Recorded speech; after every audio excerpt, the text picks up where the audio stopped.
మేము వస్తున్నాం చిన్న వీడియో తీసుకుని నీ ఎక్స్పీరియన్స్ చెప్పు. అద్భుతం, చాలా హ్యాపీగా ఉంది. ప్రశాంతంగా విలేజ్లు అన్నీ చూడగలిగాం, పొలాలు అవి ఇల్లు గోపురాలు. We are very happy to enjoy the Sankranti.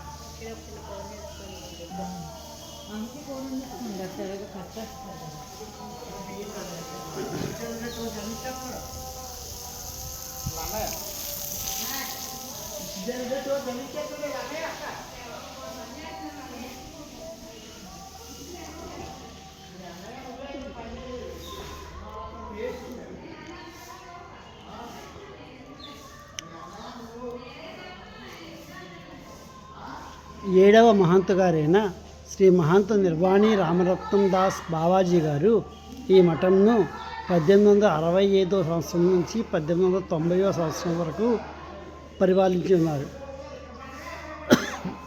వీరు ఈ సంస్థ యొక్క ఆస్తులు కాపాడి మఠానికి వచ్చే యాత్రికులు బాటసారులకు శ్రీ పరమహంస ప్రబోధన చేసి భోజనం పుట్టుట వగేరా కార్యక్రమాలు బాగా చేసి ఈ మఠాన్ని అభివృద్ధిలోకి తీసుకురావడానికి విశేష కృషి చేసినారు. కానీ ప్రస్తుతం భోజనం గట్రా పెట్టడం లేదు, క్లోజ్ చేసేసారు. ఓన్లీ చూసి నమస్కారం పెట్టుకుని మనం డబ్బులు ఇచ్చేసి వెళ్ళిపోవాలంతే.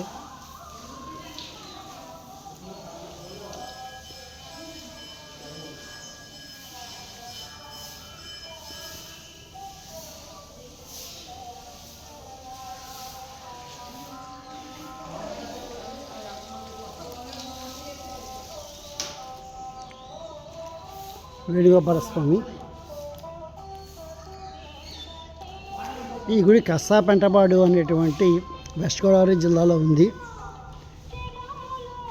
చాలా ఫేమస్ గుడి ఇది, కానీ భక్తులు లిమిటెడ్గానే వస్తారు. ఈ గుడికి 100 ఎకరాల పొలం ఉంది. చాలా విశాలంగా, చాలా స్పేషియస్గా ఉంది. అయినా సరే పెద్దగా ఏమీ ప్రసాదాలు గట్రా పెట్టడం లేదు.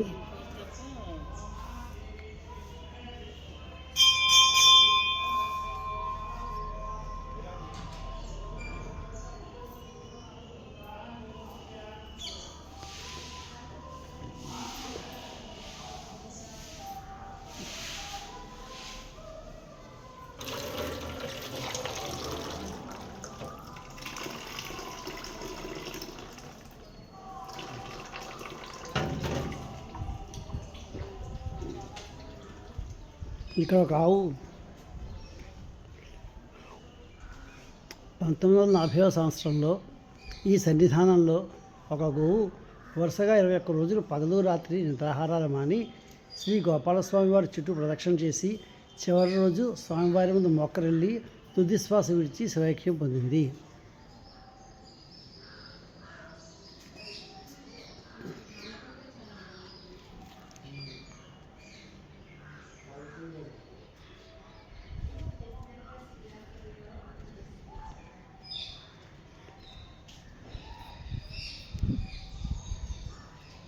శ్రీ వేణుగోపాల స్వామి మరియు శ్రీ ఆంజనేయ స్వామి అనబడే శ్రీ వైరాగి మఠం.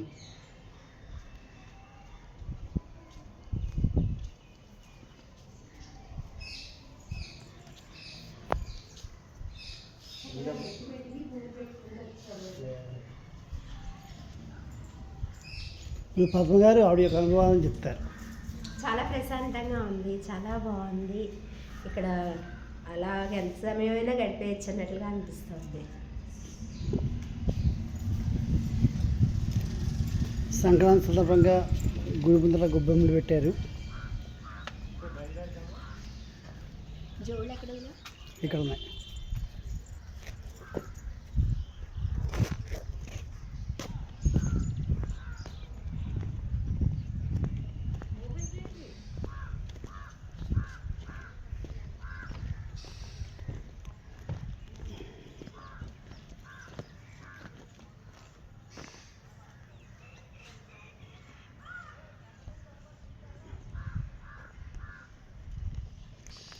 ఇక్కడ గోవులు చాలా ఎక్కువగా ఉన్నాయి. మొత్తం ఈ స్థలం అంతా కూడా గుడి ఆధీనంలోనే ఉంది. సో సుమారు ఒక 50 గోవులైనా సరే దూరంగా అవి మేత మేస్తూ చక్కగా ఉదయాన్ని ఎండని ఆస్వాదిస్తూ కొన్ని హాయిగా తిన్నాక నెమరు వేసుకుంటూ హ్యాపీగా ఉన్నాయి.